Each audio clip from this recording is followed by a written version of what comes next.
ರಥಸಪ್ತಮಿ ಸೋಮವಾರದಿಂದ ಶನಿವಾರ ಸಂಜೆ 6 ಗಂಟೆಗೆ.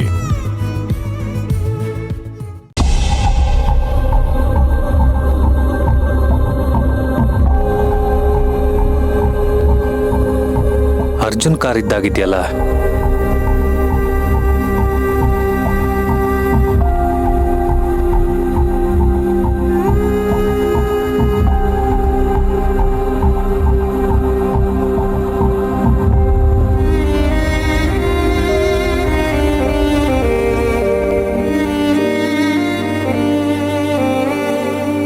ಈ ತರ ಇನ್ವೆಸ್ಟಿಗೇಷನ್ ಮಾಡಿದ್ರೆ ಏನು ಪ್ರಯೋಜನ ಇಲ್ಲ ಶ್ರೀಧರ್.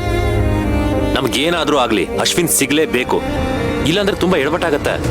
ಸರಿ, ನಾನು ನಿನಗೆ ಇನ್ನು 2 ದಿನ ಟೈಮ್ ಕೊಡ್ತೀನಿ. ಅಷ್ಟರಲ್ಲೇ ಅಶ್ವಿನ್ನ ಹುಡುಕಿ ನಾನು ಮುಂದೆ ನಿಲ್ಲಿಸ್ಬೇಕು. ನಿನಗೇನು ಬೇಕು, ಯಾರು ಸಹಾಯ ಬೇಕು ಅಂತ ಕೇಳು. ಓಕೆ?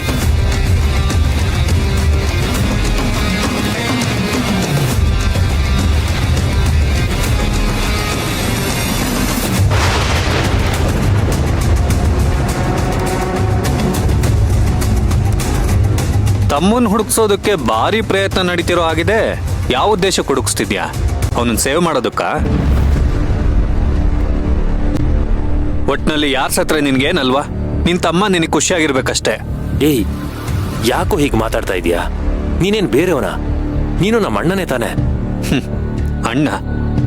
ನಾನು ನಿಜವಾಗ್ಲೂ ನಿನಗೆ ಅಣ್ಣ ಅನ್ನೋ ಭಾವನೆ ನಿನಗಿದ್ದಿದ್ರೆ ಮಣಿ ನಿನಗೆ ಅತ್ಕೆ ಆಗಿರೋಳು. ಮಣಿನ್ಕೊಂದು ಪಾಪಿಗೆ ಹೇಗ್ ಶಿಕ್ಷೆ ಕೊಡಿಸ್ಬೇಕು ಅಂತ ಒದ್ದಾಡ್ತಿದ್ದೆ ಹೊರತು ಈ ರೀತಿ ನಿನ್ ತಮ್ಮನ್ ಹೇಗ್ ಸೇವ್ ಮಾಡ್ಬೇಕು ಅಂತ ಒದ್ದಾಡ್ತಿರ್ಲಿಲ್ಲ. ಇದ್ರಲ್ಲೇ ಗೊತ್ತಾಗುತ್ತೆ ನಾನು ಯಾವತ್ತಿದ್ರು ನಿನಗೆ ಮಲ್ತಾಯಿ ಮಗನೇ ಅಂತ.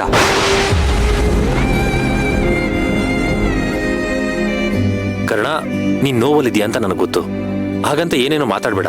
ಸತ್ಯ ಕಹಿ ಇರುತ್ತೆ ಅರ್ಜುನ್, ಅರ್ಗಿಸ್ಕೊಳಕ್ಕಾಗಲ್ಲ. ನನಗೂ ಅಷ್ಟೇ.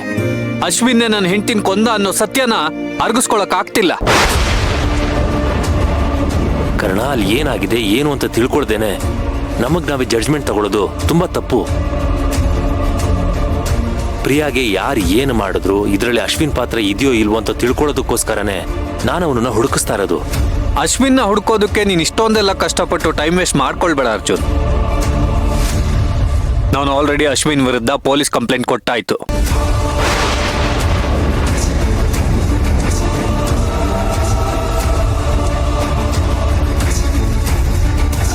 ಅವ್ನು ಯಾವ ಜಾಗದಲ್ಲಿ ಬಚ್ಚಿಟ್ಕೊಂಡು ಕೂತಿದ್ರು ಅಷ್ಟೇ, ಪೊಲೀಸವ್ರು ಇವತ್ತೋ ನಾಳೆನೋ ಅವ್ನು ಹುಡುಕ್ತಾರೆ, ಒದ್ದು ಒಳಗಾಗ್ತಾರೆ.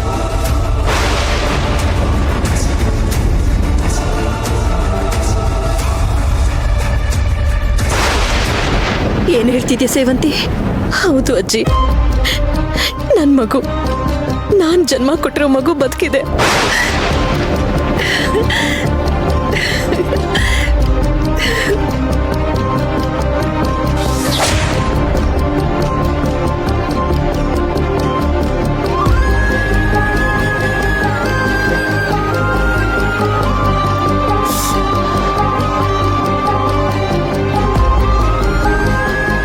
ಹಾಗಾದ್ರೆ ಪ್ರಿಯಾ ಇವಳ ಮಗುನ ಸಾಯಿಸ್ಲಿಲ್ವಾ?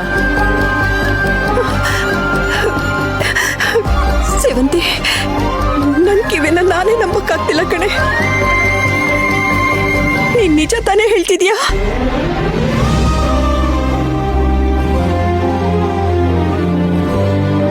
ಅಥವಾ ನನ್ ಕಣ್ಣೋರ್ಸಕ್ಕೆ, ನನ್ ಸಮಾಧಾನಕ್ಕೆ ಏನೋ ಒಂದ್ ಕತೆ ಹೇಳ್ತಿದ್ಯಾ? ಅದೇಗೆ ಸಾಧ್ಯ? ಆಸ್ಪತ್ರೆಯಲ್ಲಿ ಮಗು ಹುಟ್ಟಬೇಕಾದ್ರೆ ಸತ್ತೋಯ್ತು ಅಂತ ಡಾಕ್ಟರ್ ಹೇಳಿದ ಸುಳ್ಳ? ಮಗುನ ಮಣ್ಣು ಮಾಡಿದ ಸುಳ್ಳೇನೆ? ಇಲ್ಲ ಅಜ್ಜಿ, ಯಾವುದೂ ಸುಳ್ಳಲ್ಲ ಅಜ್ಜಿ, ಎಲ್ಲಾನು ನಿಜಾನೇ.